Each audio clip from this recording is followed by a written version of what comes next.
It's 2 o'clock hour, so we're going to go ahead and call the meeting of the Border Coast Regional Airport Authority into session for today, August 6th, 2026.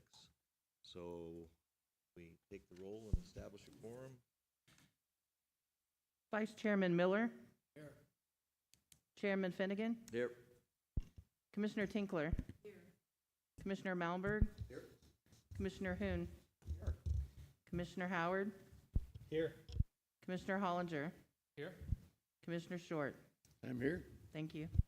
We have established a quorum. Please rise and join me in the Pledge of Allegiance.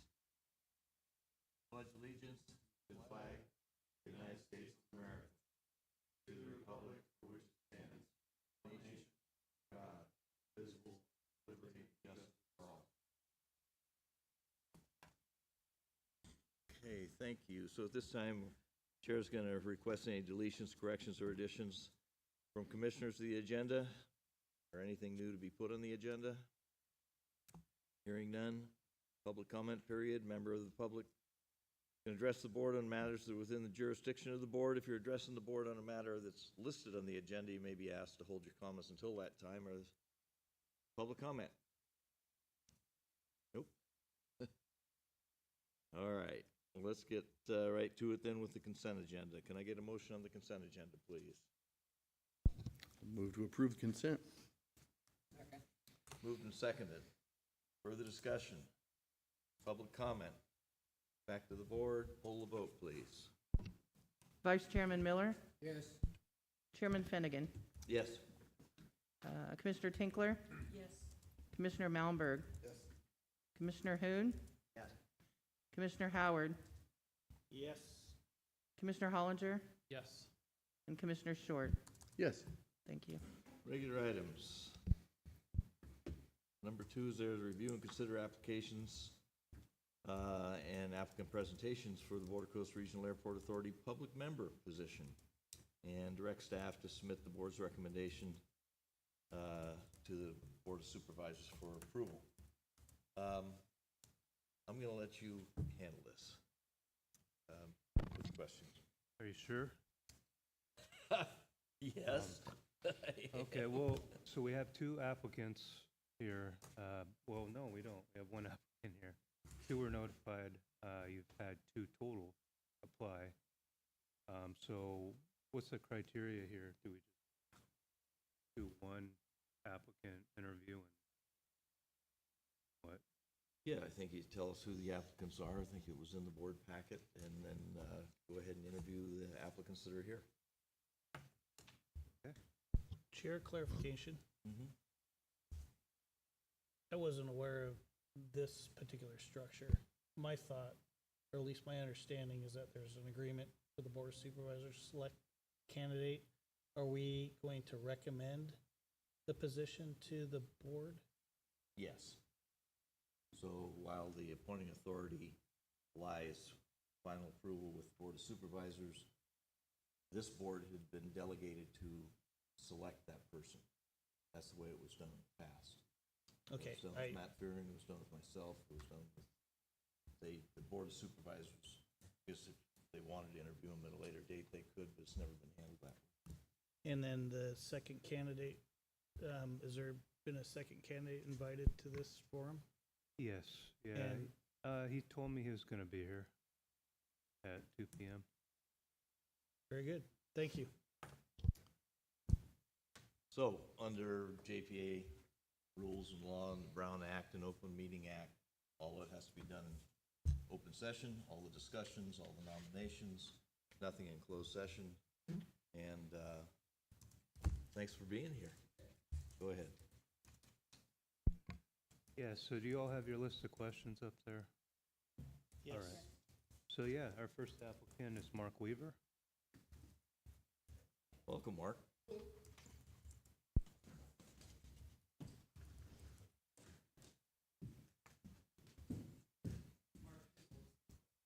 You can follow along with us.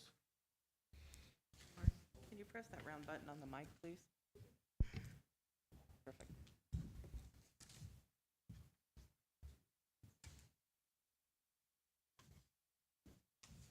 So about me, I've worked for a local agency at the airport since 1998. I've been involved with the aviation community out there for a very long time. I know a lot about the structure and the process at the airport.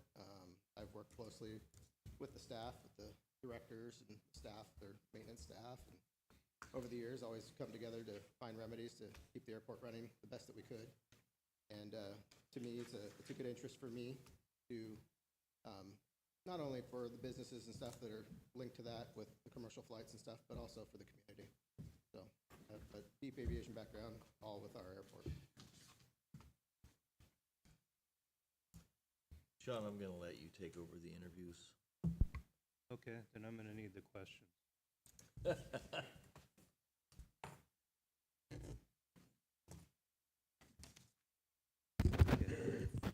And then just for the record, the first question was, please tell us about yourself.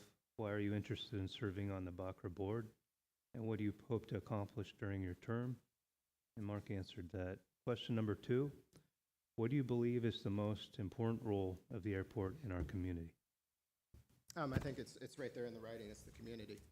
The airport serves the community in a lot of different ways. I mean, Could you put the microphone a little closer? yeah. There. So for me, it's right in the writing. The community. The airport is directly linked to the community. It's not only for people coming in for the commerce and all that stuff of tourism and everything, but also it could be a really important lifeline for our community if there's ever events in the area and stuff like that. It's great that we have a 5,000-foot runway capable of handling aircraft that could bring in supplies and stuff like that if there ever was some kind of an event, because we all know we only have 3 roads in and out of Crescent City. So to me, the airport serves a lot of roles other than just for tourism and people flying in. It's a very big part of the community to me. I meet people from all over the world that come in and just to see the redwoods, and then we also have our military that travels through that like the area, and we treat them well and they come back. And to me, it encompasses a lot, and it's a lot for the community. Number 3, how would you measure whether the airport is successfully serving the community? What performance indicators do you believe are most important? I would say the success of it for the community is not only just for the commercial flights, but also the services that it offers. The success, the airport, we also have other entities that come in. We have the medical flights, but we also have other flights such as Angel Flights that come in and take care of people in our community that aren't able to outreach to far locations such as the Bay Area or Portland and stuff like that. So the airport is very important for that also as well. The success to me to that is that it's available and it's in good running condition, that it's available for any means that we need. So to me, it's important on a lot of different levels, but really servicing the community is the biggest thing on all the levels. Number 4, what strengths, skills, or perspectives would you bring to the airport board that are currently needed? Like I stated previously, very deep-rooted in aviation. I know all my aircraft. I know what the airport's capable of doing for what aircraft can come in, what aircraft can come out. I know the capabilities of the airfield. I've been part of the process for when there's problems of filing NOTAMs and so forth for the airport. So for me, I understand the operations of the airport. I've been encompassed in it for many years. And for me, it's kind of second nature as to if an event happens or anything happens at the airport, where the solutions lie and where we can go. So. Number 5, what do you see as the biggest opportunities and challenges facing our airport over the next 5 to 10 years? The biggest opportunities, I could see air carrier is a big opportunity. We've always struggled to have a route north and south, but it's always been either always north or always south. I feel enplanements would be a lot better if we had those options. I feel like if there was some improvements, maybe we could attract a different vendor, maybe Alaska or something like that, that could fly in like a Q400. That would bring your capacity up to 60 to 90 passengers, but currently they have routes that are in Southern California and then that continue up to Seattle. So for me, I think that there's some options out there that if we could draw the attention to have that approach, and I know that the inherent costs of gate costs and stuff like that at 2 locations, But if, it's kind of like when SkyWest used to fly into Crescent City. So we were a gate between different locations.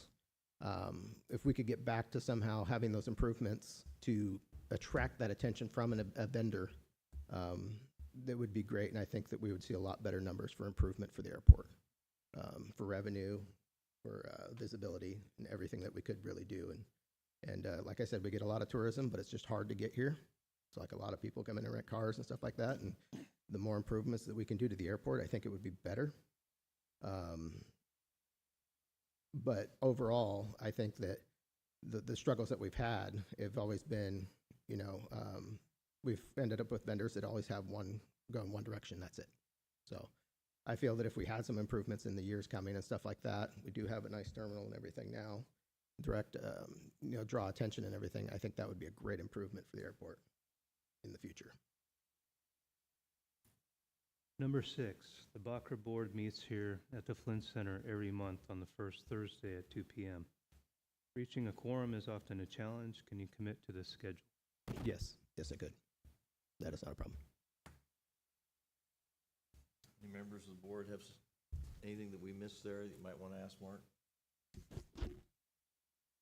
Mark, what did we miss? Anything else you want to tell us? No, I'm passionate about the airport. I've lived it for almost 30 years now. I know the ins and outs. I think it's a great source for the community with the role that I already do, but also through the years of seeing the other things that we've accomplished over the years, that it's grown a lot since I started there in '98. It's grown a lot, and it's pretty cool to see that, and it's awesome that we can have that in the community and service the community, and it's a great outlet. And I think that there's always room for improvement, that we could, attract more attention and make it more convenient for our community and the people that come here. Thank you for applying. Yeah. Thank you for the work you do out there now. Appreciate it. All right. Thank you, Mark. Thank you, Mark.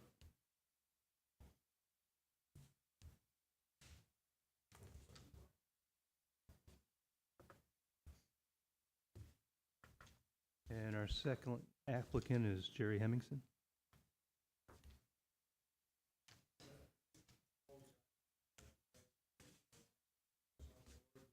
It's your, You have to speak kind of close to this, otherwise it's pretty hard for us to hear.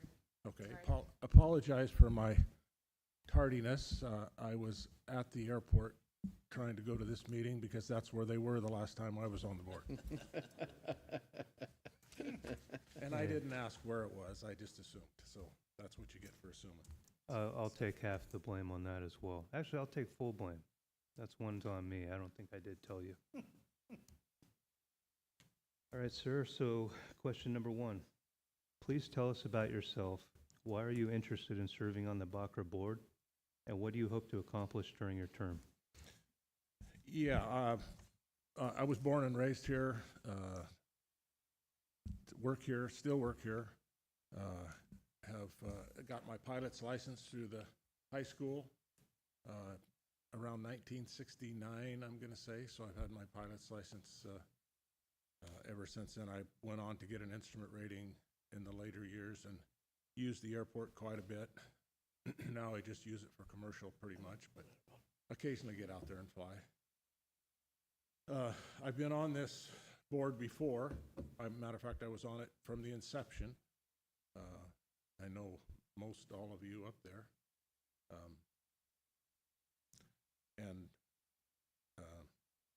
I'd just like to see the airport continue to be viable and have community support.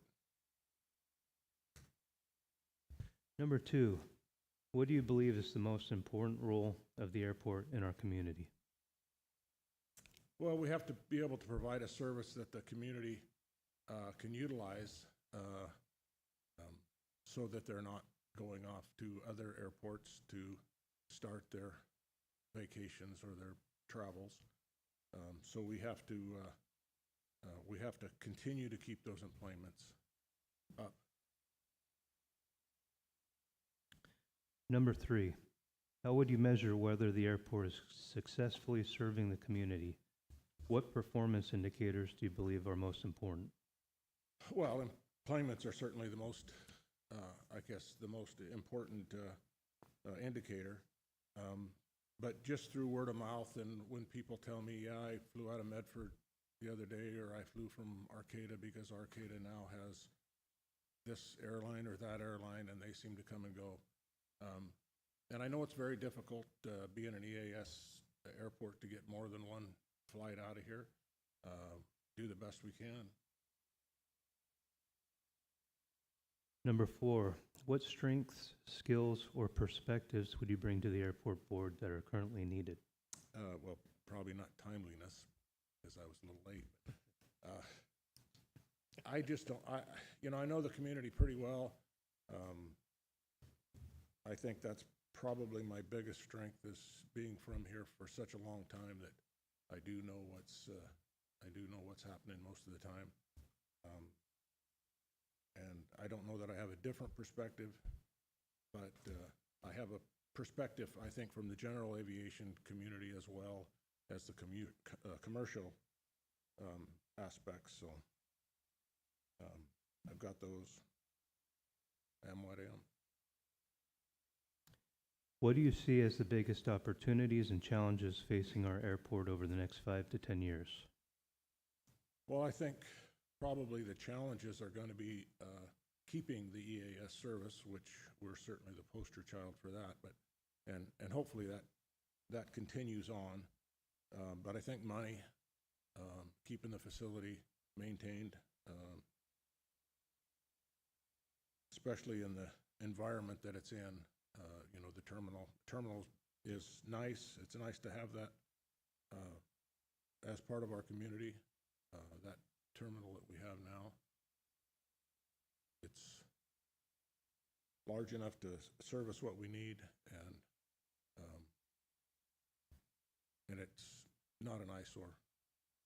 So there's certainly opportunity out there. People are traveling all the time, more and more.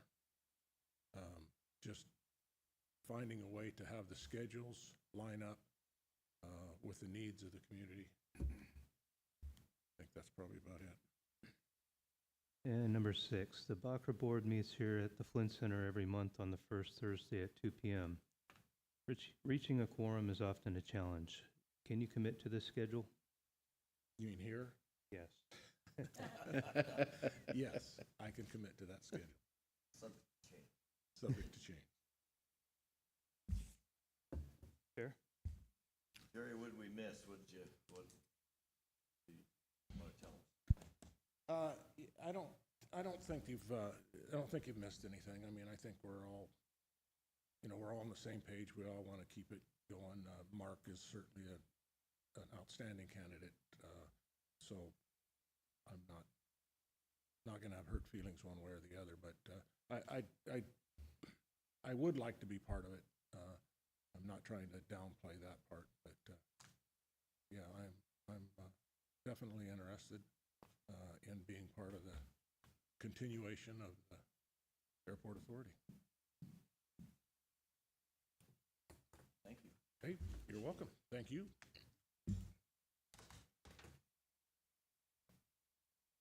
Board? So under the unfortunate Open Meeting Act under JPA rules, all of this is recorded and in front of the public, and all the backdoor deals that have happened in the past don't get to happen on this one. So open it for discussion after, well, I'll do public comment after. Who wants to start? So I'll start. The reason we're here is because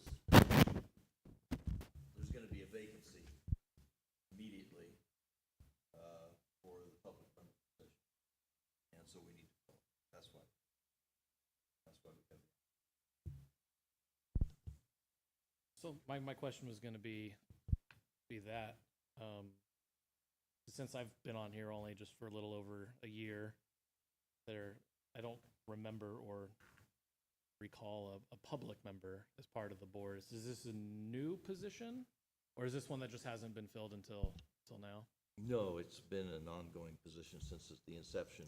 Actually, when it was first started, the county tried to put 3 supervisors on there to stack the board. And our council alerted us to the fact that couldn't do that because it would be a violation to have a majority of the board on this board. So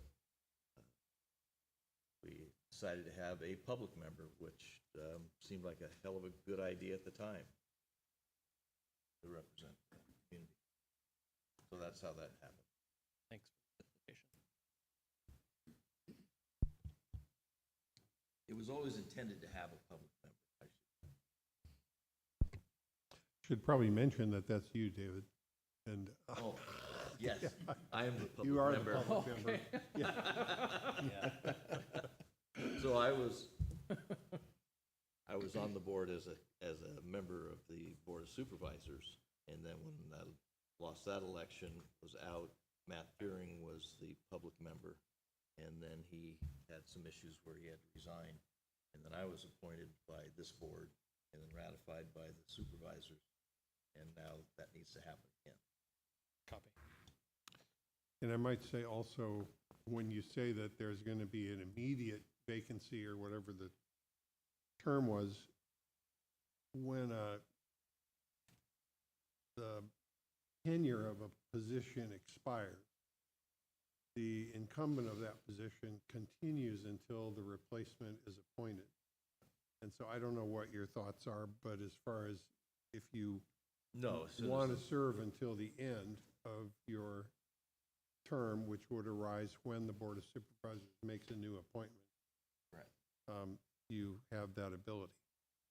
I will be here until the Board of Supervisors ratifies our choice, hopefully.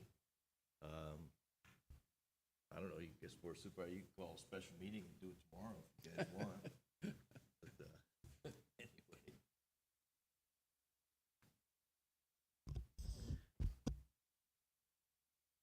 I guess I want to seek some clarity on the questions more specifically because recognition of the uniqueness of BCRAA, I think, is particularly important for any candidate before us today. And I was, for myself, was looking for those kind of responses to us. The Border Coast Regional Airport Authority is a conglomerate of elected bodies, plus our at-large member, which has been represented by Chair Finnegan.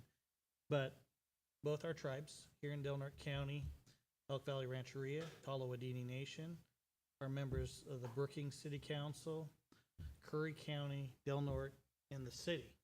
And that vision, if we want to call it that, that has now lasted for quite some period of time, has allowed us to leverage the strengths and the resources of each of our prospective bodies to ensure that this vital facility within our region is maintained and operated by this authority.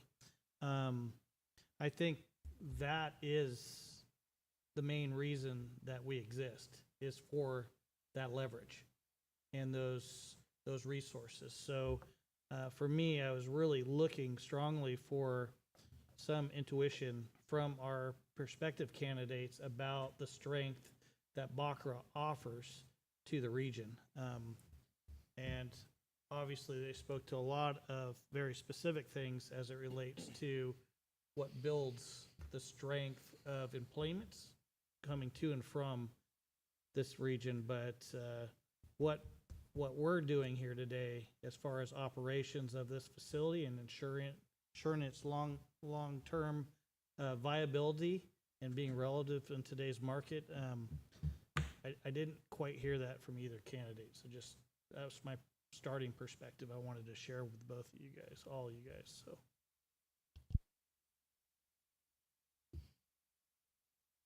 Candace? Sorry, Candace. Let me grab that for you. Well, I think this is a very, very tough choice, and I have deep respect for both candidates. Having said that, I think I would tend towards Mr. Weaver bringing in some new perspectives. That's not probably very fair of me to say, but because, like as I said, I feel either candidate could we get them both? But I do like the knowledge that Mr. Weaver would bring to this board. I agree with what you said. I think our existence as an example of how Curry and Delaware County should work together on many issues. This is a good, we want to lead and be good at what we do, because I can see future partnerships like this. But having said that, one of the things I don't bring to this board is, well, I have a little knowledge now, having been on it a while, but when I first got on this board and people started talking about runway lengths and, I've flown in an airplane before, but I've learned a great deal, and I like the fact that Mr. Weaver would come in with a lot of it seems to me, on-the-ground experience. So for some of us who don't have that, it would be useful. I have very big pie-in-the-sky ideas. It's nice to have people like me be balanced by someone who says, let's be a little practical. So I just, that's my unscientific point of view.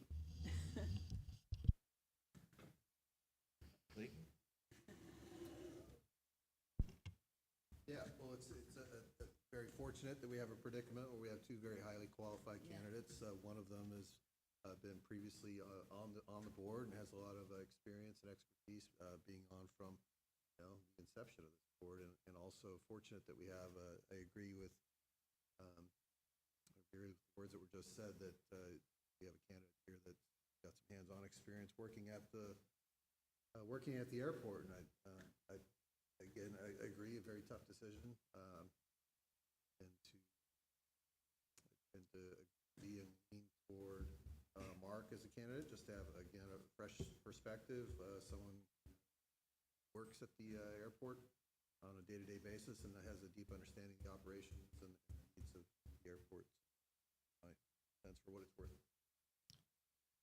I'll chime in. Thank you both for coming. We had the opportunity to interview Mark before, and you interviewed very well. First time you got to do it.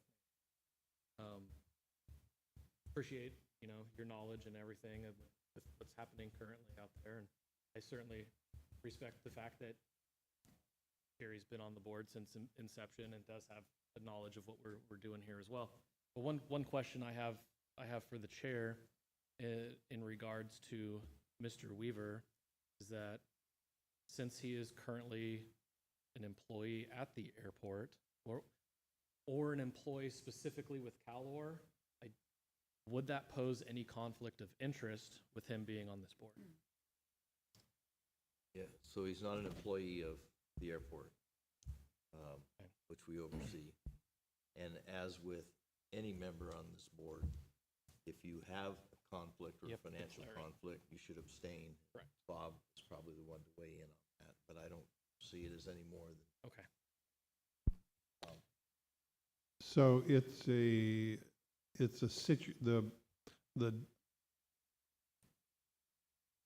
the existence of a conflict starts with the interest that the individual has in airport-related matters, and being an employee of CalOR would create an economic interest. That in itself doesn't disqualify that individual. It then becomes a situational analysis as to any given decision that is made by you as the commission. That decision could trigger a conflict which requires recusal.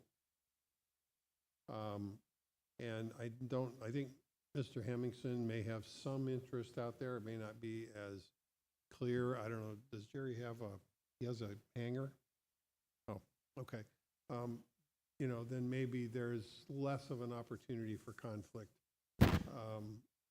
But it's still a possibility. So it's a possibility with any of you guys, depending on. And I've had to recuse specific myself from several different decisions being on the board too. So yeah, I'm leaning more towards Mr. Weaver as well, with the understanding that he knows the roles of the conflict of interest.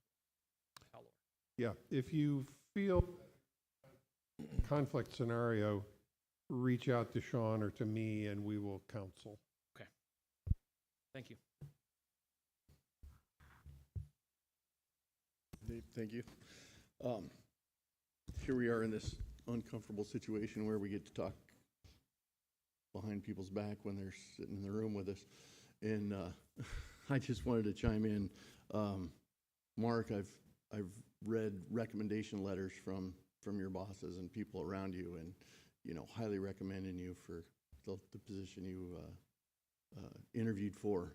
But I have experience with Mr. Hemmingson sitting on the Board of Supervisors, and seeing him interact with our legislators and experiencing his wisdom and experience in this community firsthand.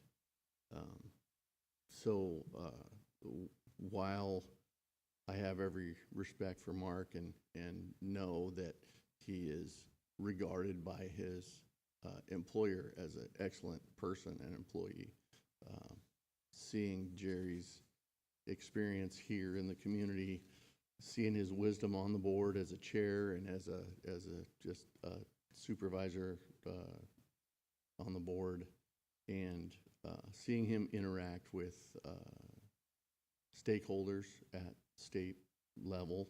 I can't say I have experience with Jerry in the federal level because I've just recently experienced that myself, but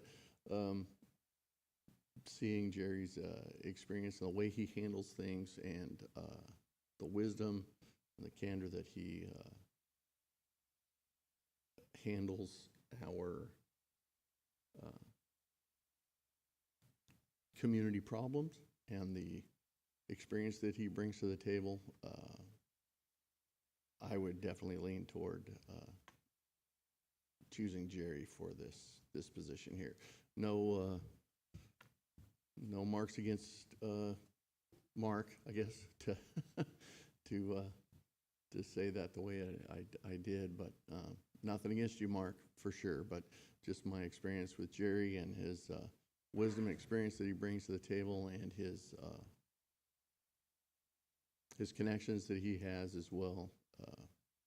Jerry would be my pick on this for the public member on this board.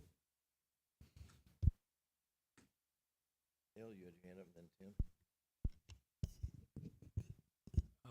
I had the same concern you did about the position and a conflict. I kind of wondered about who Mark works for, who's he supervisor under, is it the airport director? That creates a conflict regardless. That was a concern, but both candidates, great candidates, bring a lot of good experiences to this position. Worked with Jerry for a long time. I'm talking about high school. Anyway, I know his experiences, and I know he brings a lot of good contacts and help. I would certainly go along with the board decides on this. A little bit Jerry just tired. Tim? Yeah, I would just, it's been said over and over, we're very fortunate to have two great candidates to fill a upcoming vacancy on the board. So I appreciate you being willing to spend time. Lord knows, that's important. And just listening to some of the comments, in my mind, you're really neck and neck. But I would give the edge to Jerry Hemmingson, just having seen him. Thought about what Commissioner Howard said about the diversity of this board as kind of its strength, and seeing Jerry on the community wildfire. I mean, I forget the name of that organization, but it was for a number of years, diverse, parties there trying to come together to put together a wildfire plan and work together for the health of the forest, environmentalists and foresters, how can we all work together for the betterment of the community? And Mark, I just haven't had the opportunity to work with you in that aspect. So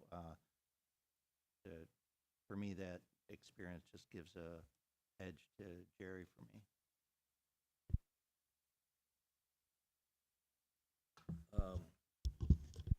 Go ahead. No, I was just gonna close out.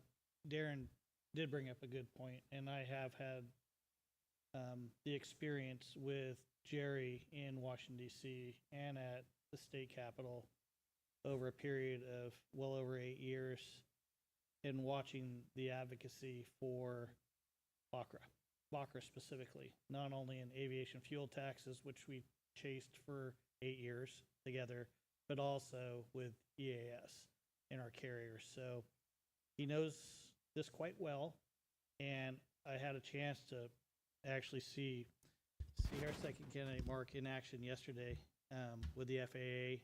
His knowledge of the airport proper and our grounds is incredibly valuable. It's actually invaluable if Sean were to disappear, per se. Having somebody with the knowledge of that airport facility is incredibly important. And the way Mark navigated that with the FAA and our fuel tanks yesterday was key. I mean, it was key to a lot of conversations. So you've got, when you're looking at our responsibilities as a Border Coast Regional Airport Authority Board of Directors and what that means, who's going to bring the most value to it.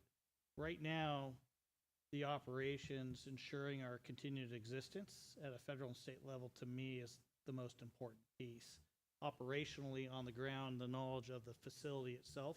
We have key employees in place that have been out there a long time, have had that experience. So right now, I'm leaning towards Jerry Hemmingson, but Mark also played an incredibly valuable role in that with his many years of experience at the thing. So it could be a toss-up, but I am leaning towards Jerry Hemmingson.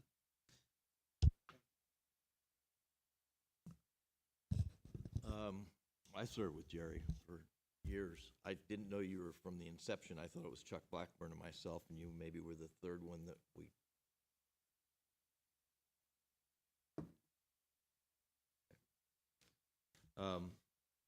And certainly capable of running a meeting and doing votes and all that sort of stuff. Mark, I think, as a public member, your knowledge of the airport, the way it works, the opportunities as well as the challenges out there, you see from an everyday basis. So are Jerry qualified? Absolutely. I think this, only one person applied, either one would be great. But I'm going to go back to something Mr. Howard said, and maybe Short did too, I don't know, regarding the politics of this whole thing is a strength, because you have county, city, Brookings, Curry County, two sovereign nations. Dale, you've been here since the very beginning. Before it was BCRAA, you were one of the initial partners. Yourself, myself, Bob Black, and Gary Milliman inspired to put this baby together.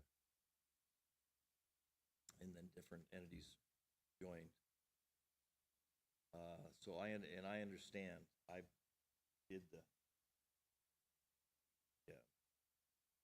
the local, the state, and the national thing. I was even the chair of the subcommittee for the aviation subcommittee for the National Association of Counties. So I've been seeing that lobbying thing, and I think that is covered, and covered very well, between our sovereign nations, between ODOT, Oregon contributions, as well as the supervisors here in Kansas, as well as city members. What I don't think we have is enough input from the public. Now, I'm the public. And I think that if I had behaved a little bit more like a county member, maybe you guys wouldn't have rushed so fast to see if my term expired. And that's the hard part of being on a joint powers authority, is most people don't understand, much like was the other joint powers authority that used to be in existence before that was canned, the tri-agency. You're appointed by a board, but you don't represent that board. Your duty is to the body itself, to the Border Coast Recreational Authority, Border Coast Regional Authority. It's to the airport, you know, and it's working together. I think that we have the political side covered, and I think Jerry's excellent and would be excellent. But for me, I need to see an emphasis on the airport, and so I would lean towards Mark. The day-to-day operation, the what's missing for the commercial. You know, when we started talking about the value of the airport, the $20 million that it brings in, partially because of the expansion out there with the terminal building. And of course, it started with the runway safety area. The 20 employees out there, you know, the real economic development thing. And I think more attention needs to be paid to that. I think that the public, quote unquote, is not represented well on this board. I think together, the board is strong. We represent the regional area. But unfortunately, especially for me, the only public that we heard from here was Mr. Straight the last 6 months. You know, so that's my 2 cents. Bob? I just want to briefly point out that each of your positions as appointees of your respective governmental agencies is entitled to be backed up by an alternate. And I don't know of any reason why the appointment to the public member position could not also be followed up by the appointment of an alternate. So I'll just bring that up. Over 25 years in this, and that's the first time I heard that. Not as long. Great point. That's a great point. So I would, Chair will entertain a motion for appointment of a public member. Mr. Chairman, I would make a motion that we appoint Jerry Hemmingson as the public member. Okay. I know I didn't keep track. I know we're pretty split here, but I would make that motion. That's second. Are there any other nominations? Chris. We can make, Candace? you can have another nomination. You can have another motion, yeah. Well, then, in that case, I would nominate Mr. Weaver. Is there a second to that? I'll second Mr. Weaver. Okay. Public comment? No? Yeah. Please go to the microphone.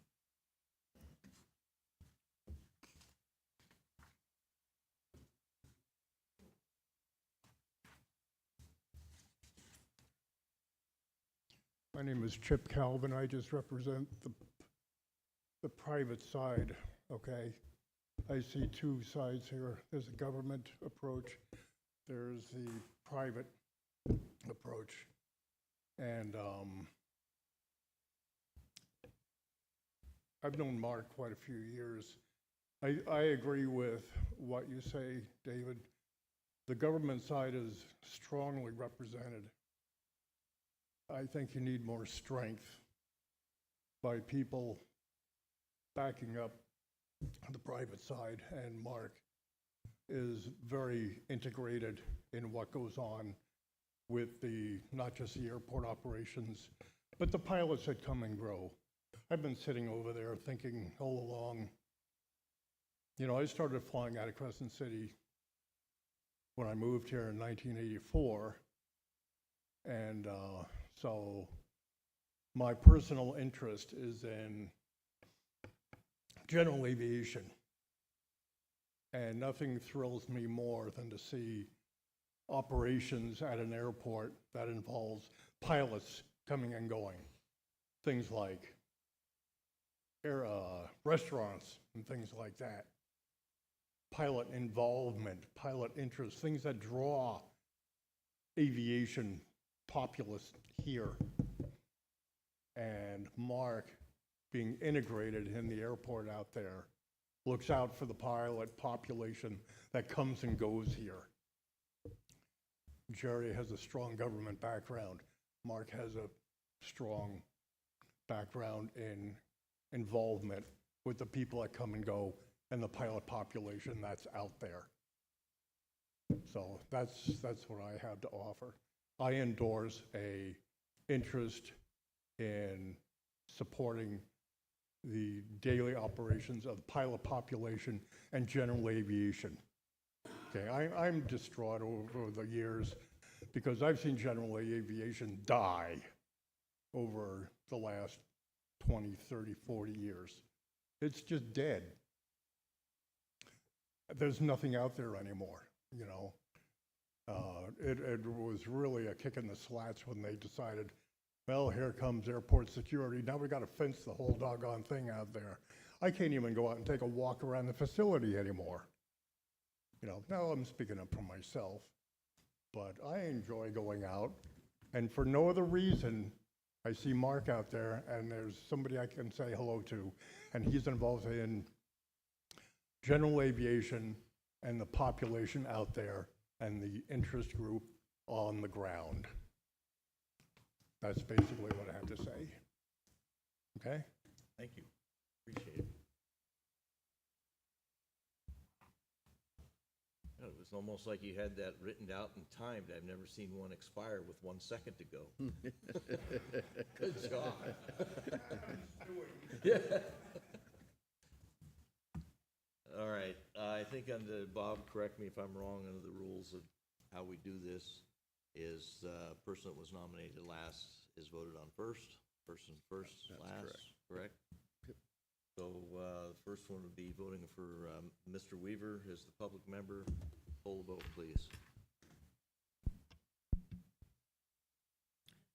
Commissioner Short, No.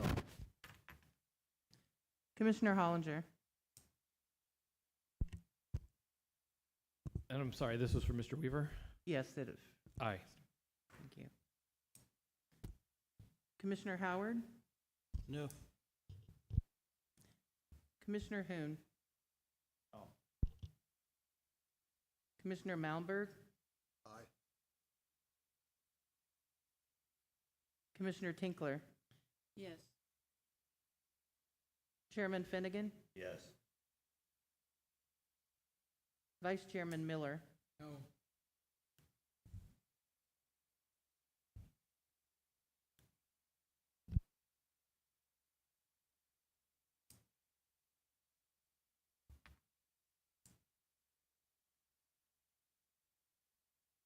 it's 4-4.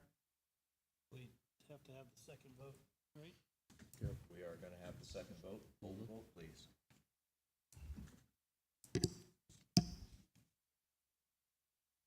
Vice Chairman Miller, No. this is for Mark Weaver, a second vote? No. No, this is for Supervisor or Jerry Hemmingson. Yes. This, Chairman we're moving Hemming, on to or the second vote first. For Gary- Darren and my nomination Jerry is for Hemmingson. Jerry Hemmingson, so this will be for Jerry Hemmingson. Mm-hmm. Yes, one's from Mark. It ended up in a 4-4 tie, so now we're going to the second. So Vice Chairman Miller is a yes. Chairman Finnegan, No. Oh, yeah. Right. Tail kicked me. Commissioner Tinkler, No. Commissioner Malmberg, No. Commissioner Hoon. Commissioner Howard, Yes. Commissioner Hollinger, No. and Commissioner Short. Yes. You're still a 4-4. Great.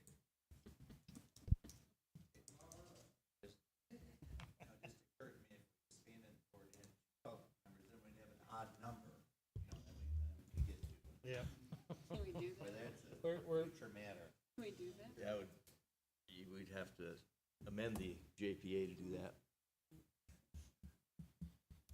the intent was to send a recommendation to the Delaware County Board of Supervisors.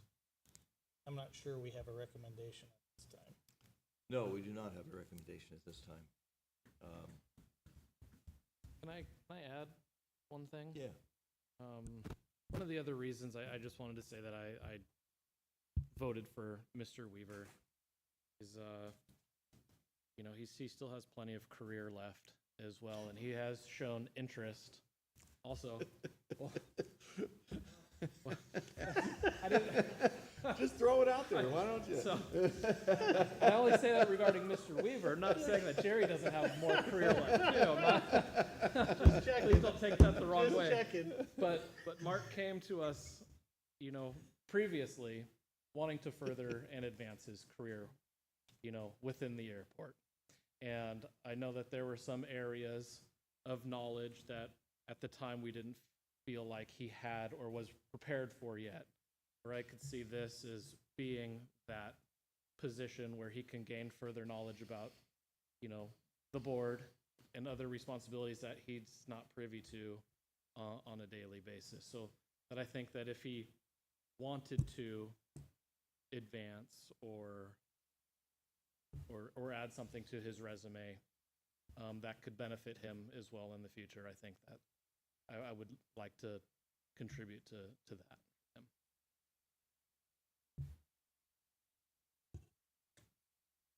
Yeah, I'm gonna try to be nice about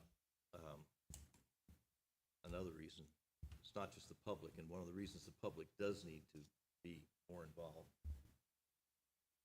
is there's no secrets in this community. There's no secrets in this building. There's been it's been vocally said in more than one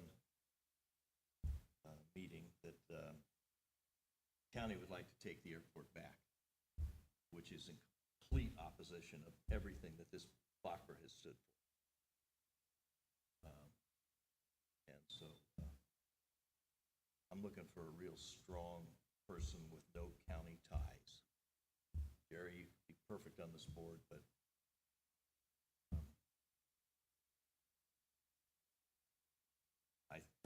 I want somebody who I know is not going to support the county taking it back. Period. Yeah, I can honestly say I've never heard that, Dave, so. Your two representatives here don't believe in that theory. Nope. So I'm just But the clarifying. conversation has happened. I'm sure the conversations happened, but the voting members of the Delaware County that are sitting here on BCRAA don't believe that. So that needs to be clarified. Because that was a recent debate at the Board of Supervisors.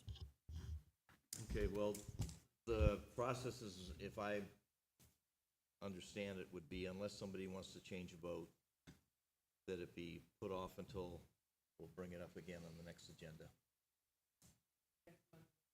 Yes, unless there's a special meeting before then. I thought we would just take it to the Board of Supervisors with no recommendation.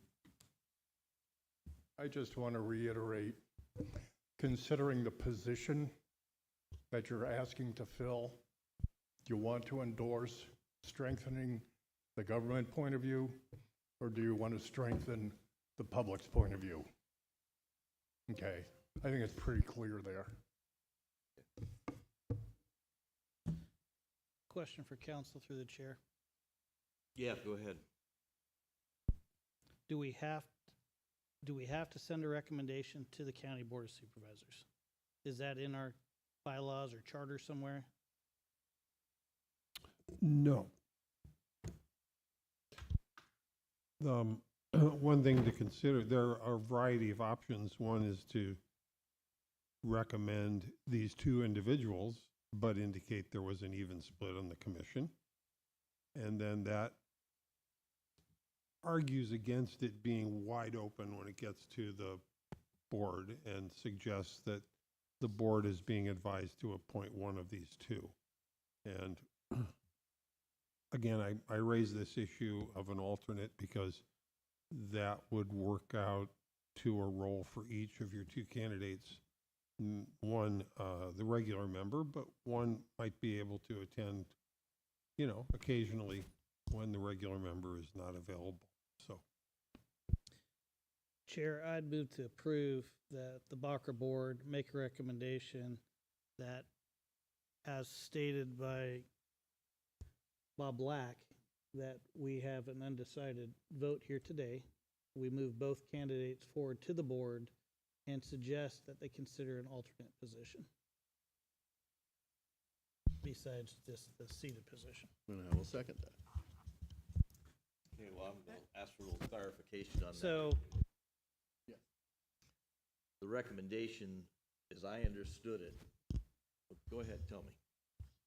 so this board has not made a decision. We're a 4-4 split. So as Bob Black just stated, there's a 4-4 decision. We send both candidates to the Del Norte County Board of Supervisor as stated by Bob, but recommend that they also appoint potentially an alternate at-large public member to back up the one that's seated by the board. I would like to hear a motion that wasn't so wet noodly. Well, that's about as wet noodled as you're gonna get right now. Yes, too many probably or potentials in there. Bob, could you better frame this for me, please? I just have a quick question. Is your board of supervisors 3 or 5? 5, okay, thank you. We won't have this problem. Well, I respectfully have a little concern that the true division that you're seeing in our voting is represented. I want to make sure that I'm a little uncomfortable with this idea personally.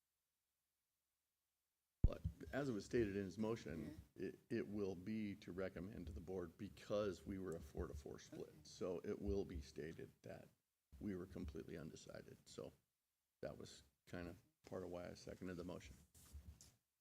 Okay, so what I would like to see, if we're going to send a motion to the Board of Supervisors to select two, that there be a primary and an alternate. Not that we send basically no recommendation to the Board of Supervisors. How do we do that if we're split? Maybe it wouldn't be split if people knew that one was going to be an alternate. I don't know. I thought I was pretty clear on that, but maybe not, No, you because it weren't. was noodly. Yeah. State your So motion. we will have a primary and we'll have an alternate, as Bob suggested. And that's why I leaned on Bob to clarify my motion. Without specifying who the primary is or. Correct. The board still ultimately will have the decision, right, to select whether this recommendation from BCRAA is accepted or not. The board will make their own decision, with or without BCRAA's recommendation. But where Bob Black is coming from is an excellent suggestion, because we have two excellent candidates to consider. And if the board were to essentially create an alternate for that primary public position, there's a win-win there if somebody does not show.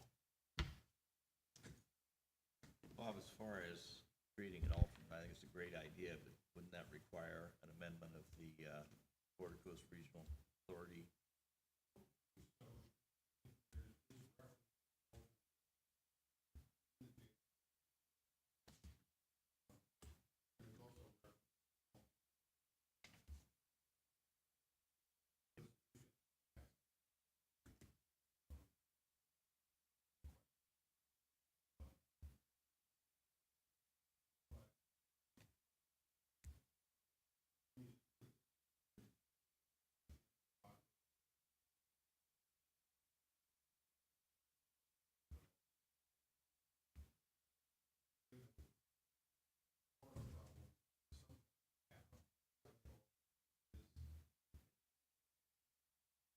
No, I.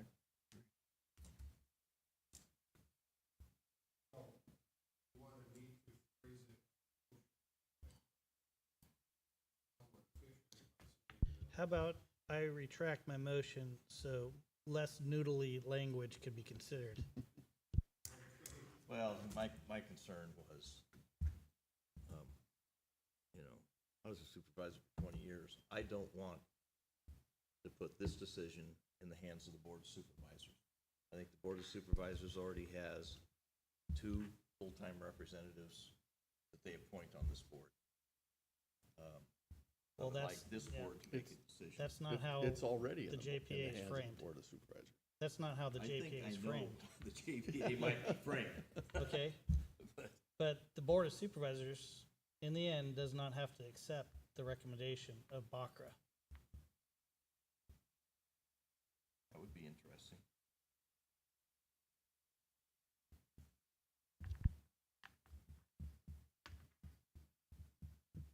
Yeah, I'll tell you what, if you wouldn't, since there is no motion on the floor, if the board wants to indulge me, I'm gonna push this item off till the end of this meeting and take care of some business. Review and approve the BCRAA ARF shaving policy. I'll move to approve. Second. Moved and approved. Further discussion? That's why I'm clean Public shaven comment? today. All those in favor signify by saying aye. Aye. Aye. Opposed? Carries unanimously. Review and approve Valera Aviation Strategic Business Plan. Sean? Thank you, Chair. Wrote this down, a little sleep deprived. So, as you know, there was a strategic business plan completed by Valera. I believe it was sent to you all, and it was part of your packet. So to clarify what I'm looking for, they submitted it in May. They asked if it was acceptable, or if we won't had any edits or requests for other topics to be explored.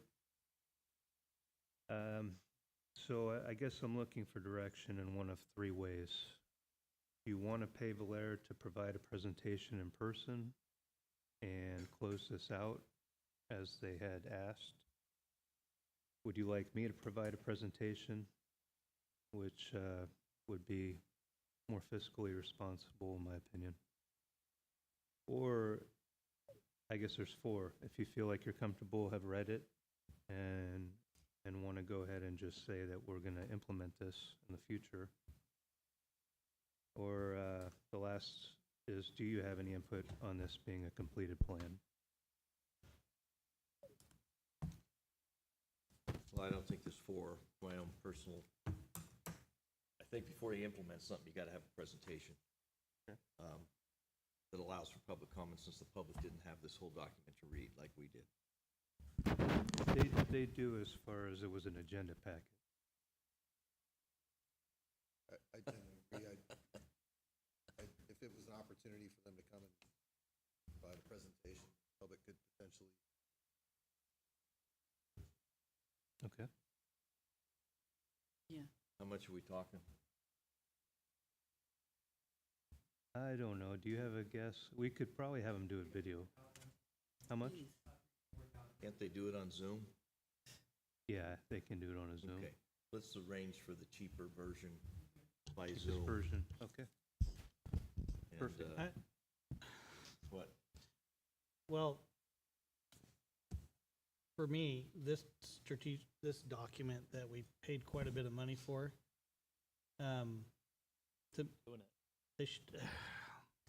it's very frustrating, the product that we got out of this in the end, with multiple community meetings, stakeholder meetings. And so I'm a little frustrated with the end product, with the amount of money that came out of our budget to pay for it.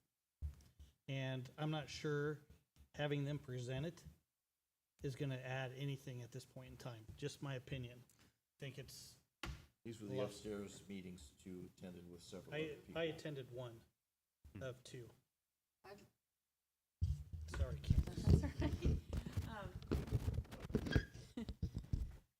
I agree. I also feel frustration. I mean, there's a lot of good ideas that I was also in one of those meetings, and I do see those thoughts reflected, but I also see some things that, as my memory, the group pushed back against.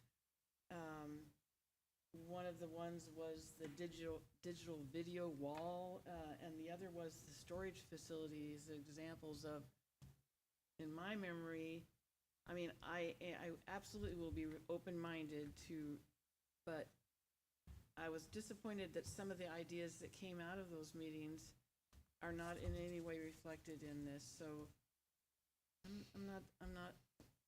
I wish it had been, they had taken a little more creative approach. I could be totally wrong, but I feel that they came to those meetings with their ideas and they left with their ideas. And somehow some of ours didn't get in there. But, I mean, we're free to implement our own things regardless, but that did bother me that there was some, in my memory, things missing out of this. Sorry. Is it possible to accept it without, as an alternative to having a presentation or approving it? I know that you're planning on having a workshop with this board in a few months. Yeah, that's the goal, is that I was gonna tell you guys in the director's report. That's correct. Yeah, basically, I'm just looking for, I was not here when this was commissioned, so I did not want to take, I did not want to make the decision to say, yeah, we're done with it. So that's what, the only reason I'm bringing it to you. We don't have to do anything. I mean, I could just say we're done and cut the waste, but I want to make sure that the voices that were heard that voted for this got the product that they voted for, or truthfully will quite possibly not ever get the product that they had hoped it was going to be. So can we just receive it? It's received. It's been given to you. They just asked me if basically, do we need to do anything else? Do you guys have any more input? But as far as they're concerned, they're done. Well, I could see this being a framework. It's a starting place. Like I said, I don't feel that it would be worth money to say, go back in and put, so-and-so's creative ideas in there. We can always do that later. We can do our own, add our own frills and things, but I don't see putting more money in this personally. I mean, it had definitely, I didn't mean to trash it. It definitely has some very solid, good things we can work on. I think the solar array and some other things, and the runway. But there's a certain point, it's kind of like a boat where you're throwing the money down the black hole, In my opinion, the two most important drivers in this document should have been the runway extension and how to get our employments up with the right partnership. And those should have been upfront and discussed at length with a roadmap on how this board reacts to that plan. And even though we debated on this literally at one of those community meetings for over an hour on just one topic, it's not given its fair shake here because they have more knowledge than us, is the crap I got back at that community meeting. So I'm very disappointed with how they treated us in this document write-up. Any other comments? So would you say that you would move to receive but not approve the strategic business plan then? Is that? No, I just receive it, as Sean stated. Yeah. Yeah, we've already received it, we just acknowledge it. We've done it, so no action then? Okay. No action necessary. Well, Okay. as short of a motion, we're just gonna let it lie and use it as fodder for further discussion and growth. And just for further clarification, Board Member Malmberg did say he wanted a presentation, so I can also have a conversation, meet with you guys as well. This document is not gone. Will also be added to October. How are we going to generate more money? Yeah, and I can also, guys, and I wasn't at that community meeting, so it does sound like it has some opportunity, but I can share just a little frustration when you pay for a deliverable such as this, and invest a good amount of time and effort and community input to it. And final product, yeah, here you go. You know, that's Yeah. just what. So if I was paid to provide something, someone, I would come in Yeah. properly. I would explain how we came to. I would explain the public input that we provided and how those. Anyway, that's just presentation, just to let down. Yeah, and Fine, if we don't want to do a meeting, I support whatever. that's a great point. Quite frankly, I think I was the disconnect there because I was trying to save money. They were planning on coming back out. I didn't remember how much it was costing, but yeah, it was around $3 or $4 grand. So I'm going to do basically what I did last time, which was take their presentation and give it to you. But most everything that's on there hasn't really changed much from last time. So that's a lot of money to us, is really, but that's probably how I should have presented it. Well, I think it would have led to believe that it was going to be a strategic business plan. Mhm. This is not a business plan. Right. If there is no further motion, we're going to move on, and please use it as an excuse to communicate with board members, see what their needs are in their community, and how to bring it back and when to this board to be used properly. Number 5, nominate Sean Delmar County Airport Land Use Commission and direct the clerk of the board transmit the request of his appointment to the ALUC to the Delmar County Board of Supervisors. Move to approve that as well. Is there a second? I'll second. Discussion? Public comment? All those in favor? Aye. Aye. Opposed? Carries unanimously. John, why don't you run through the next ones there? Yeah, so, as you know, well, some of you weren't here. Advanced Air came here and presented last month. I asked them to present because people had asked in the community and board about their performance. And Vice President Barbara Hunt came and gave a presentation, answered some questions, as well as their new strategy VP, John Coleman from Denver Air. And he just got on with the Advanced recently. So this was in part because community members have asked about other airlines, and some community members have been contacted by another airline out there that's interested in coming here as well. So here's the options that I'm kind of looking at. I suggest requesting a 12-month plan with milestones to Advanced Air. That's one option. The second option is to hire Belair to investigate changing carriers. They want to charge a 7-month retainer at $2,000 a month with a 60-day term notice, which would cost between $6,000 to $14,000 to investigate, basically changing airlines. Then I wrote a couple notes so I won't forget, but there is a chance that DOT will not allow us to change. Our contract is considered cheap at about we'll be at $5 million on our last year of 4 in 2018. Fourth year contract in 2018, and most contracts are around 7 to 12. And Advance's numbers are really not that bad in comparison to the other airlines that would potentially be coming here.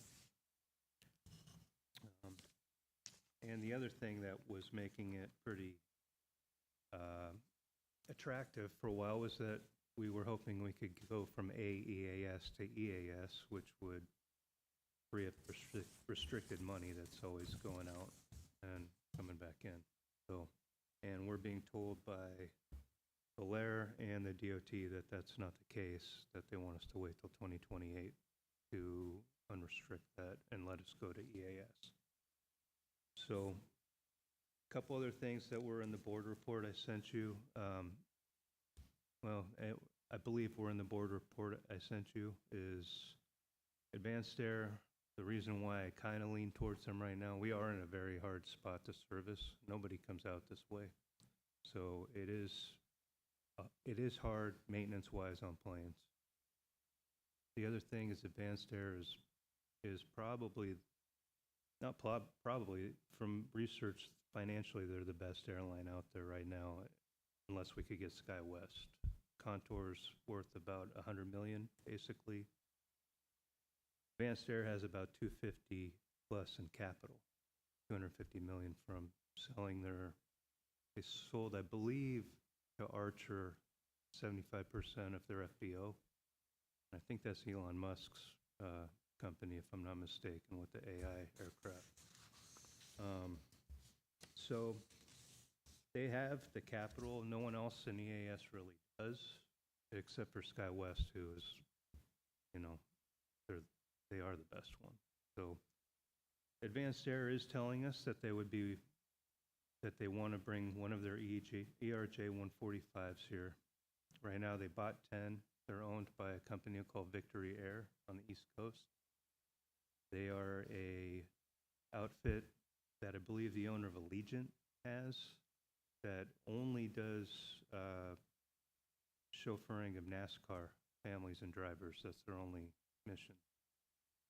So Advance bought 10 of those ERJ 145 50-seaters, and they are leasing them to Victory, and they won't be able to move any of them until November.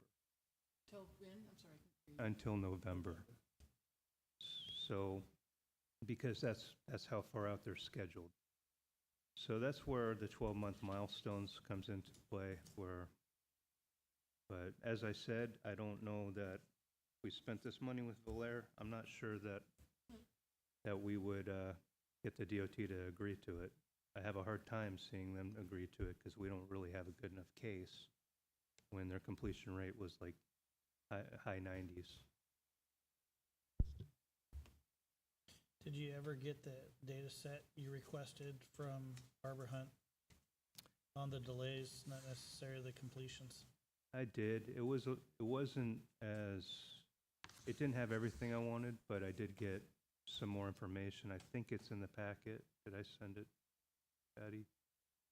Okay, maybe I forgot, but I'll send that out to you as a under a Brown Act of no one applying to it. But yeah, I did get that information, And there's no possibility that they could lease a plane between now and November to substitute for these dinosaurs that they're flying? yeah, they absolutely can do whatever they want. They said something along those lines in a letter they sent to you guys that they were exploring that as an option. But yeah, I can't promise for them that they will follow through. What role or obligation do we have now to the traveling public here that's been delayed multiple times for mechanical? To as a board to request that of them? Can we? I'm sorry, Can we request them to look for a plane like now? We could request them to do anything. Yeah, absolutely. Okay, well, we're hurting. I mean, I don't know how many times it was this last week, but it was significant. Yeah, it was, and to be clear, the completion numbers, that's not delays. That might be somebody traveling the next day. They did send some emails about how they've comped everybody, put them in hotels, what the issues were, which was APU wiring, and some redundancy that they're doing with their mechanics to try not to let that happen again. But if we're just being honest, most of the airlines at this level are going to have much similar problems. So I think I used the analogy of you're in a grocery line, you see the one next to you going faster, you hop in it, and it stops. When you're in, goes. So with the information we have, there's a lot of question marks. So what I'm hearing is you'd like to see us shoot a letter to ask them to have a standby plane here or another plane available. They can say no, but Well, that's, we want to let that. when Contour was servicing us, they kept a plane in Santa Barbara that allowed for them to bring that plane up and take care of us when this plane was down that we normally used. That plane left us, if I recall correctly, when they started servicing another route on the east. And then we started having these complications. So with their other plane servicing Mammoth right now or wherever it goes, it puts us in a lurch. And those 3 days that we lost, or 4 days that we lost, where there's no planes, both planes were down. And so, yes, a backup would be ideal, or something, to begin to service us with these ERJs or whatever they're gonna be. So, The other question I've had, I agree with you, Chris, and again, this is where my on-the-ground experience is very limited, but I over and over have heard, we don't have anyone here who can service airplanes. Is there a possibility of trying to track someone, maybe as a private business, who is a airline mechanic or whatever that qualification would be, that we would actually have someone who could service them here? I mean, if that's the reoccurring problem, that's fixable, right? So they do have a mechanic here who's on every flight, standing by, but their parts are all down there. And so it's expensive. They're not winning in this scenario either. What they're doing is they're sending a King Air up with parts from their 2 donor planes. They have 4 of these jets, but 2 of them are in well, one of them's in service, one of them's almost in service, and then there's 2 donor jets. So it's more of a parts issue than a mechanic. Okay. Yeah, That's sorry. the whole issue of this aircraft. It's actually a great aircraft in the other parts of the world where they have parts. And 145s, to be clear, they're going to have the same problem. We just have a lot more parts. But that's an old airplane that's not being made anymore either. Okay. So, and that's, again, the kind of situation with these type of, the size of these airlines that can come here or would come here. Thank you. You bet. Just one other comment. Belair in their strategic plan made it abundantly clear. They, had one little paragraph about the limitations of advanced air service, Mm-hmm. and 4 pages about how great it would be to fly to Portland. Mm-hmm. So I don't think there'd be the board's benefit to hire them to search for another carrier. They're going to search for someone to fly to Portland. That's what they stated in their plan. Mm-hmm. So they certainly didn't have anything. I mean, they had 5 lines, Right. sort of beating up advanced air. Yes. So I don't see that.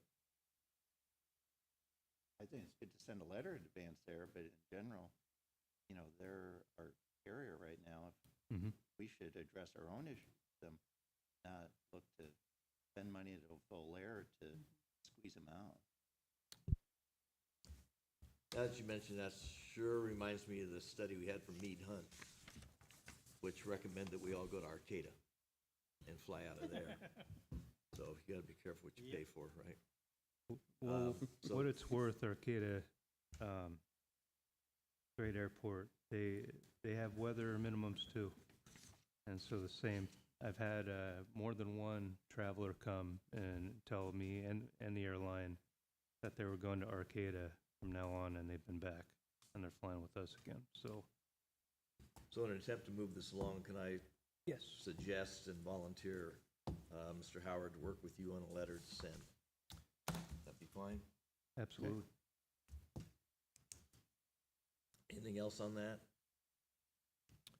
The only other thing that popped in my mind is another thing they're looking at is having an operations base out of Stockton, which would be a closer place to have service and have redundancy.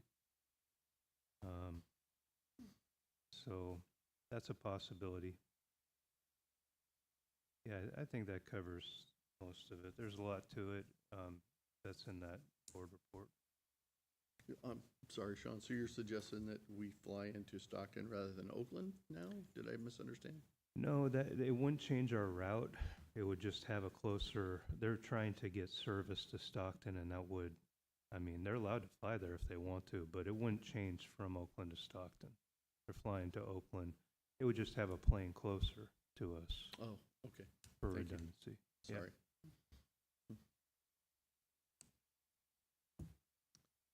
All right. Number 7, authorize the draw on the county line of credit payment pursuant to the contract with Advanced Air. Yeah, no, it's pretty straightforward. We have more money going out that we have to backfill, basically.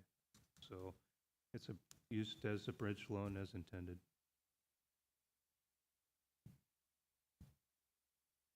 Can I get a motion? I'll move to authorize the draw credit. Is that what we're talking about? Mm-hmm. Payment.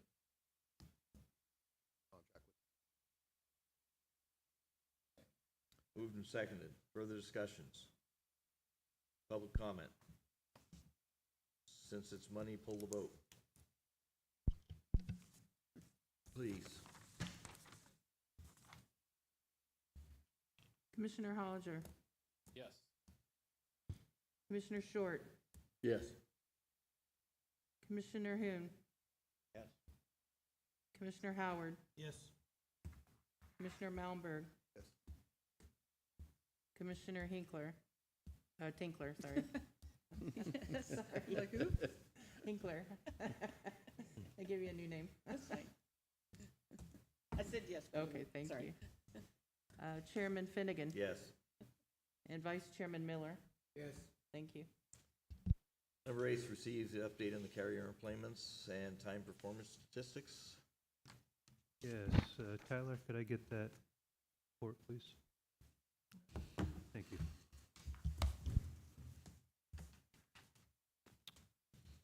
So this is what we were talking about. This is the worst one. It's down about 100 employments from their normal time in July at 651. Average load factor 52%. Controllable delays 37. Completion rate is 86.87%. And their controllable on-time performance is 57%. So that was, and this happened actually, of course, right after they came and spoke with me. So. I'm sorry, Sean, could you say that again? This happened right after what? This happened basically the weekend after they came and met here with the board. Thank you. So they had about 3 or 4 days Yes. of no flying and King Airs and whatnot. I think this kind of writes that letter itself, you know, to say, hey, given the performance during July, we cannot have another month. You know, the traveling public is going to depart, you know, and lose space in the airport, and we, you know, really strongly suggest that you lease a reliable aircraft to provide reliable air service. Especially during a peak season. And we look forward to talking to you near future about renewing your upcoming contract. I think you really hit it on the head there, Tim. No, I mean, Losing, the public losing faith in our airport is really key there. Contract's Yeah. coming up. Well, my 2 cents is to reference those King Airs. We turned down carriers that bid because that's what they were going to give us was King Airs. So we don't want anybody to get complacent thinking that that's an acceptable alternative. Right. And not to defend them, it's not acceptable to them either. They're losing a lot of money, like a lot of money. So if they're quite well aware how we feel about it, I've made that clear, but I think money is even more important to them. Okay. Roll right into your good. All right, so director's report is going to be pretty short. Yesterday, we had our site tour and a meeting with the airport district office out of San Francisco. So the airport district office is the office that handles all of our grant money from the federal government, our airport improvement programs and capital improvement programs and infrastructure for one more year program. They came out, it was Amy Choi, who is the ADO manager, Roy Ambrose, the engineer, Chris Jones, environmental, and Jeffrey Spencer was the planner. It was a very fruitful meeting. It was great to meet a crew that, having a federal background, it was quite different than, it was a different crew. A lot of them just came from Fish and Game. Another one came from Caltrans Aeronautical, flight instructor. I mean, they're the kind of people you want with the backgrounds that they have. So it was a pleasure having them. They gave us good information on how to approach the system using their materials, such as the AIP handbook, which is really, they're just, when you talk to them, you're talking to an AIP handbook. So, but they also shared valuable knowledge as far as the parameters and the percentages as well of if we give occurrences that we need to give to show that we can benefit from a larger runway. There's percentages up to 10, 20% we could give them in numbers, and they'll accept them in our favor. So it was a very, it was a great meeting. We also had our two county members that had set this meeting up, Board Member Howard and Short there, as well as it was spoken about before. Mark Weaver gave a good tour around the fuel farm, and that, which is kind of our most important project coming up that we'll be talking about a lot. Probably we have to have everything in by May, figuring out how we're going to pay for this. So that will be a topic of next month.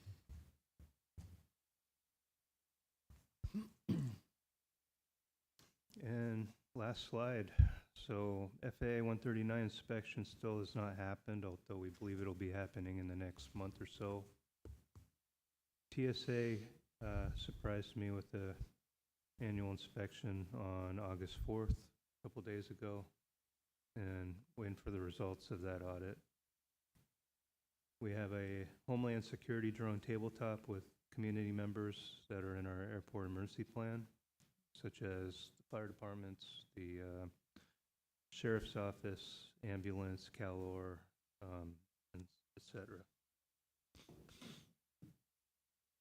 Disregard that other one. Fence CDP is in process, so our coastal development permit went through the Planning Commission last night and was approved. So now we wait 20 days to see if Coastal's going to have anything to say, but they were involved in the decision-making of this permit, so I'm optimistic that it'll go through and we'll be doing construction September 7th or so, starting on the fence. And then October. So I'd like to do a workshop to talk about some of the projects that are coming up, talk about our AIP, and just the fact of what we operate at and what we want to be as an airport, as far as we have 2 office people doing everything, we have 2 maintenance people doing everything for 560 acres of airport, and we're operating in some ways with less money than we did in 2007. We have a new terminal that we didn't have in 2007. So we have to think about where we want to be, because we're 3 years out from becoming, I think, where we'd be like, how did we get here? And a couple things that will relieve some stress will be switching from AEAS to EAS in 2 years. And then the terminal litigation, hopefully that money will come back to us like we are optimistic that it will. But in the meantime, we still have to look at things like getting another person. If one thing I've learned also from the visit yesterday with the feds is they expect airports to go out and make things happen as well on the business side. And there is a lot of airports doing that and networking. But I can assure you, Patty and I don't have time to do that. We don't have time to do most of what we need to do. So one more person might make a difference. So these are some of the things that we got to talk about of how we can improve the airport and put ourselves in a better position, which will in turn provide more benefit to our counties and tribal members, and it will grow and go ahead and inject more than $2 million into the economy. So, and that's the end of my presentation. Questions? Comment, Mr. Chairman. Yep. Director Rosenthal kind of speaks in a monotone voice, so he didn't exactly emphasize the importance of True. the visit with FAA yesterday. But I have to say, and I could speak for Supervisor Short unless he wants to. Go right ahead. This meeting was crucial in my opinion, and more importantly, the relationship that evolved over that 7 hours that they were here with you was pretty incredible to watch, to the point where I even saw the ADO developing a key network for Sean.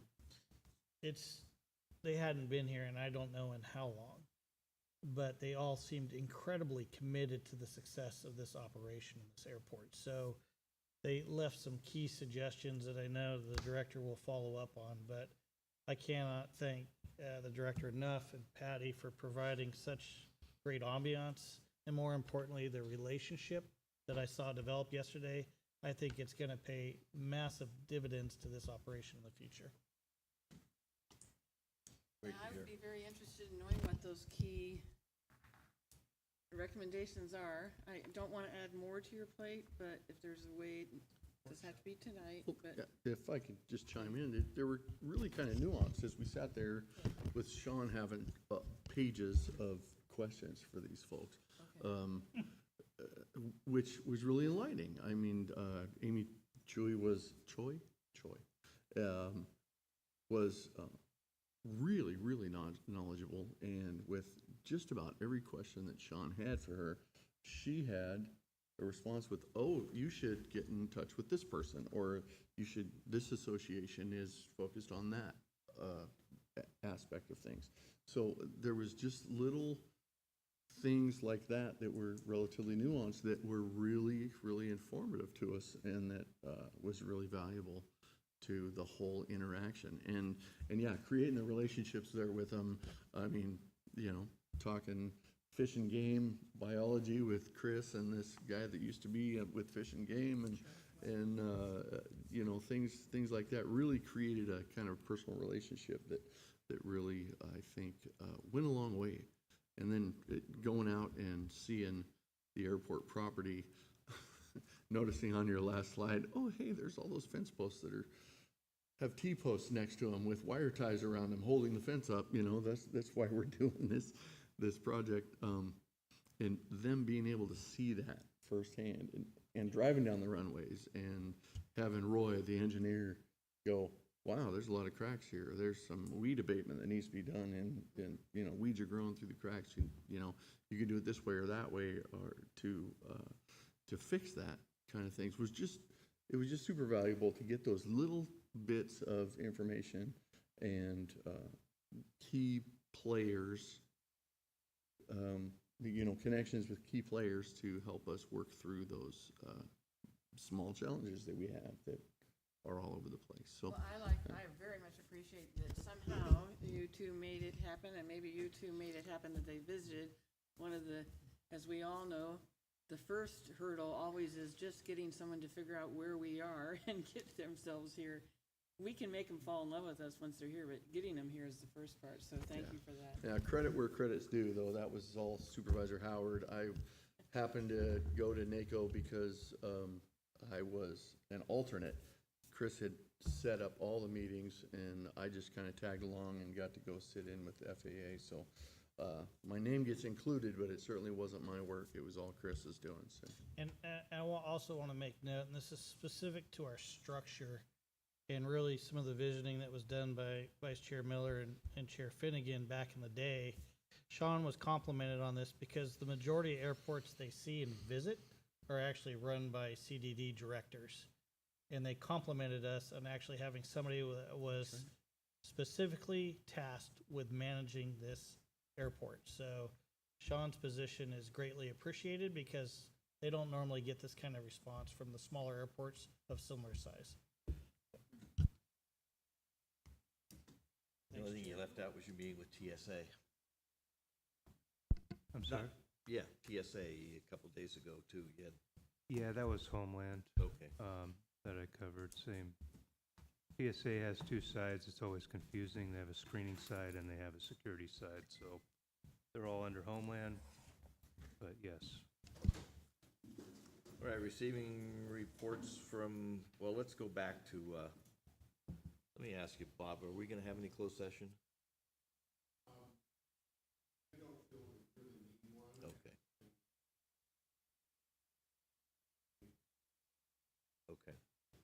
Make that decision a little later, then let's go back to, the choice for the public. Where we left it was, suggesting to have an alternate, a recommendation to the Board of Supervisors to appoint a primary and an alternate, but there was no specific mention of who would be the alternate and who would be the primary. And if that's what you want to do, I think the motion had been retracted, so there needs to be some motion along that line.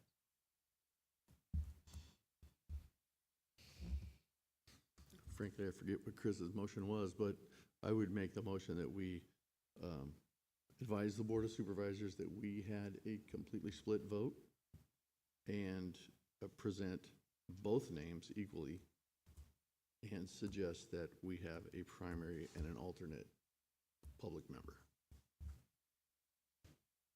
Second. It's moved and seconded, so under the discussion, I would like to see us specify as to who the primary is and who the alternate is. Retaining that position that we've had, that this board is the one that forwards the recommendation, not just to say, okay, board, we want two, you guys do it. So I would, I'm good with that, but unless somebody else is going to amend that motion, I'm going to amend that motion to make the primary as Mark and the alternate is Jerry. I'll second. All right. Further discussion. So the first round here is that make a recommendation to the Board of Supervisors that we have a primary and alternative. The primary be Mark Weaver, the alternate be Jerry Hemmingson. Forward that to the Board of Supervisors for their approval. Public comment. Board comment. Hold vote, please. I have a question first. For the public member, Darren was the first to advise the Board of Supervisors of the split vote. Dale, was that you that was the second? Yes. It was? You're correct. I changed it by adding, yes, I did. So the amendment, or I think it's really a substitute motion, would be voted on first, then the original motion. There was a motion and then I amended it. Only I can amend Well, the you- motion, so it would be a substitute motion. Okay. My So, point was I want to see a specific and an alternate. I do not want us to hand it to the Board Well, of the- Supervisors and say, you yeah. guys decide. no, I hear you. The maker of the motion and the second are the only ones that can amend it. Okay. Unless you make a motion to amend, and then that's a vote of the full body.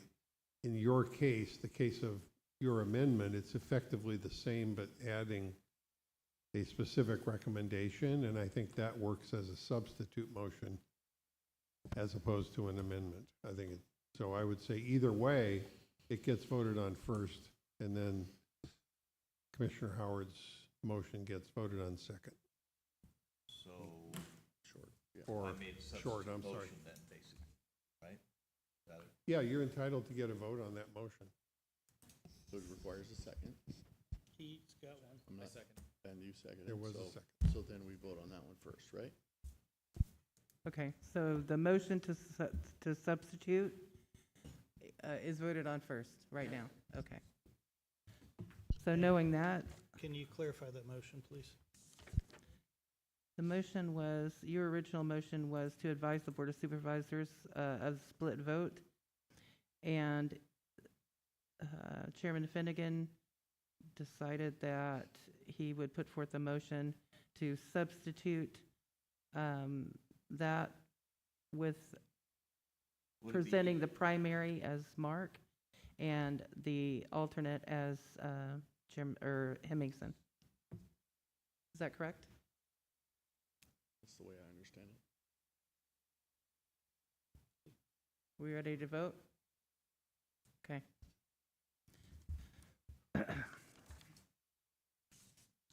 So we're voting on the motion to substitute. And let's start with Chairman Finnegan, Yes. Vice Chairman Miller, No. Commissioner Tinkler, Yes. Commissioner Malmberg, Commissioner Hoon, Yes. Commissioner Howard, No. Commissioner Hollinger, Yes. and Commissioner Short. No.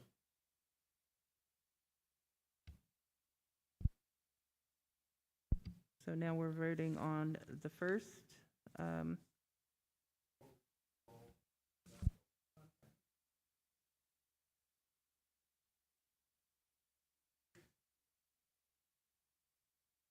It was 5-3. Yes. It was 5-3.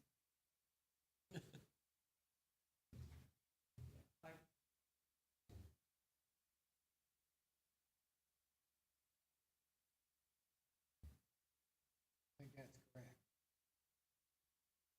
5-3. 5-3. No, that one passed. No, that one passed. All So- right, so, Sean, go ahead and prepare the necessary board members to present to the board the results of that recommendation.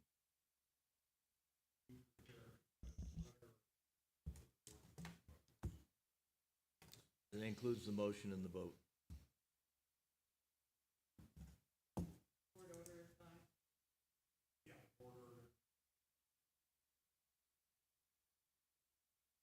Received reports from Commissioners. Candace? Yes. These chairs. I wanted to mention that this November is the 100th anniversary of the creation of Highway 199, which was a big deal back in 1926. It's also, by the way, the 100th anniversary of Route 66, but we'll ignore that because we want to make a splash here. So I only found out about that last week. I'm already thinking of things we could do. We were talking just this morning in the city of maybe having kind of a local contest among businesses for, for example, who has the best 1926 Prohibition era cocktail, who makes the best Sazerac. I don't even know what goes in a Sazerac, but, we're coming, some fun ideas that wouldn't be too, not another festival or anything like that, but just how we could celebrate. Some of you know I'm a history nerd, and I do plan, one of the things I would like to do is put together a small article to submit to Advanced Air about the idea of, in 1926, having a more improved road. Yes, it was more what we would call four-wheel drive these days, but that was a big way of opening Crescent City and Del Norte County to the world. And I feel like there's a connection we can make about how now our airport is connecting us to the world in a much even bigger way. So I don't know. I have some ideas. I'd welcome anyone's informal ideas, not at this meeting, but just to throw that out there to get your great brains thinking about how we can celebrate a pretty important historic event, actually. So that's one thing I wanted to mention, and it also got me thinking about another thing, which is maybe to think about. Everyone knows I'm not a fan of big giant digital signs, but I do think somehow in the airport incorporating some of our local festivals, including Curry County is having a pirate festival, for example, this weekend. I think that'd be nice to think of in the future how we can better, as you're arriving in the area on that airport, see some of the cool things that are happening that weekend. I imagine many visitors who are planning their vacations for various reasons would have no idea that there's a pirate festival in addition. And I'll give you a personal example. My brother-in-law and sister are over here kind of randomly, and I told them, hey, there's going to be music at the pirate festival. And they're like, really? So I feel like we can do a better job of using the airport to advertise just things you can do in this area. And the last idea, which give some thought to, is the other thing is this was the last day at the city for one of our E3 student employees. It stands for, I think, Employment, Education, Experience, and they're young, high school kids, but they really put their hearts into things, and I was wondering if that would be something we could think about, not as a substitute for the very real need of another full-time professional employee for you guys, but might be something for next summer to think of a way that we could incorporate an E3 position at the airport. So. Chris? No, thanks. Nope. Dale? Tim? You're up. Yeah, I apologize for missing the meeting last month. Had some personal related items that came up. I really wish I was here for Advanced Air being here, and I don't know if this has already been addressed, and maybe it has, but several businesses up in specifically Curry County, and I know Del Norte County too, this time of year, very fisheries oriented. So a lot of the fishing guides, hotels, they get a lot of their clientele from Southern California, myself included. And October on their website for a long time that you weren't able to book a flight because their schedules weren't set yet. So it left a lot of frustration with a lot of business owners and a lot of fishing guides in my area because they're stuck in limbo.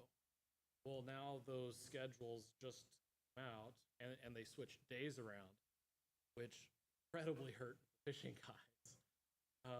Because you have a Friday now where you come Friday afternoon and then you leave Sunday. Well, most people don't just come to Friday. So, or then now you come Sunday and you fly back Friday. Well, most people can't get an entire week off of work. They like to balance a day or two off on either end of the weekend. So that's a huge blow to specifically the fishing and the economy that it supports as well with the restaurants and the hotels in Curry County. So I wanted to make that point known. So if you can bring that up to Advanced Air, that hurts. The way it was before was perfect. It was Thursday to Sunday, and then Sunday to Thursday was a much better schedule for them. That's just my recommendation. Yeah, there was a lot going into that. They spent a lot of money trying to figure out how to maximize payments off of this new schedule, and a lot of time and some redundancy for less mechanicals. But I will definitely relay that, see what kind of answers they could give. Thank you for sharing that.